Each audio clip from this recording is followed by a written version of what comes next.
Donc bonjour Noémie, le 26 septembre dernier, un accident se produisait près de chez vous ou à côté de chez vous. Est-ce que vous pouvez me dire un petit peu ce qui s'est passé? Oui, alors j'ai mon ami qui voulait réparer son camion de travail et donc il l'a mis sur criquet et je lui passais des outils et d'un coup j'ai senti le camion se baisser, lui il me criait à l'aide de remettre le criquet, chose que je n'arrivais pas à faire et le camion était trop bas et je ne savais pas comment rabaisser le criquet, donc de là j'ai vu rouge et j'ai appelé Guillaume pour qu'il puisse avertir le voisin André qui a un tracteur et ce qu'il a fait, il a traversé la route et il est allé chercher l'aider. Je lui ai demandé qu'est-ce qui se passe, il m'a dit Jean-Claude est coincé sous un camion, mais il n'avait pas précisé si c'était un bras, un pied, donc je l'ai accompagné et sur le chemin il m'a dit tu crois qu'il peut mourir? Je lui ai dit mais non, enfin, je ne...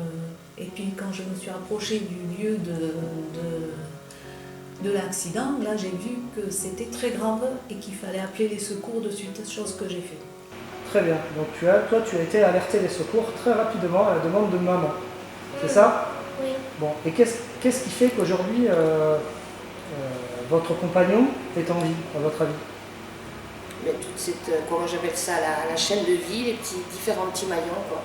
Il y a eu moi, il y a eu Guillaume, il y a eu les voisins, il y a eu l'autre voisin et après les pompiers. Des maillots, il faut des maillots. Donc je suis allé chercher ma fourche frontale qui est à 50 mètres. Et moi j'ai levé le camion, tous les deux on a sorti le monsieur Massal, et c'est monsieur Ferrieux qui a commencé les premiers secours, qui a fait le... Mais il a été essentiel, c'est vrai que sans cette réactivité et sans ces gestes de premier secours qui ont été apportés, les chances de survie de la victime auraient été amoindries, c'est certain. Donc nous, dès qu'on arrive, on voit la victime qui est en PLS, qui ventile. Donc là, on aborde bien les gestes adaptés.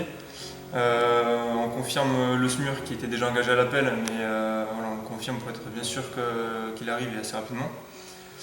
Et ensuite, donc arrive le chef de groupe très rapidement, ainsi que le SMUR. Et grâce à leur geste de secours, leur premier geste de secours, puisque la victime présentait a priori un arrêt cardio-respiratoire, grâce à une RCP, la victime a pu reprendre sa ventilation rapidement. Et de ce fait, ils l'ont mis en PLS, donc chose qu'ils ont bien faite.